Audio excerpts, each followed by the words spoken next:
রাজধানীর মালিবাগ চৌধুরীপাড়ায় অবস্থিত শেখ জুনুরউদ্দিন রহমাতুল্লাহি আলাই দারুল কুরআন মাদ্রাসায় অনুষ্ঠিত হয়েছে এক বর্ণাঢ্য পুরস্কার বিতরণী অনুষ্ঠানে সভাপতিত্ব করেন মাদ্রাসার মুতাওয়াল্লি মোহাম্মদ ইমাদউদ্দিন নোমান।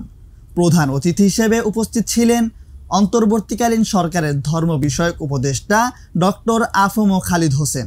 ডক্টর খালিদ হোসেন তার বক্তব্যে বলেন, ক্ষমতা ও ধন সম্পদের মোহ আর আল্লাহ ভীতির অভাব আমাদের সমাজের বড় সমস্যা।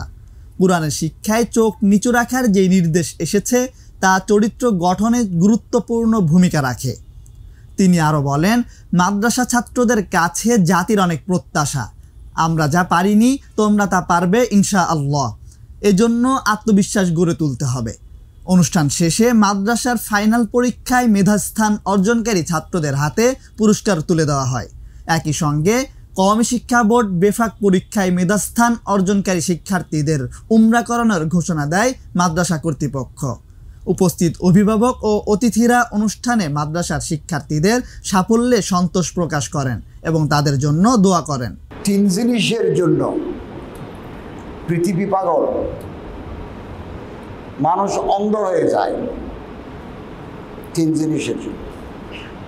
এক, ক্ষমতার জন্য মানুষ পাগল হয়, অন্ধ হয়। দুই, টাকা পয়সা ধন দৌলতের জন্য মানুষ অন্ধ হয়, হিতে জ্ঞান থাকে না। তিন, সেক্সের জন্য মানুষ অন্ধ হয়ে যায়।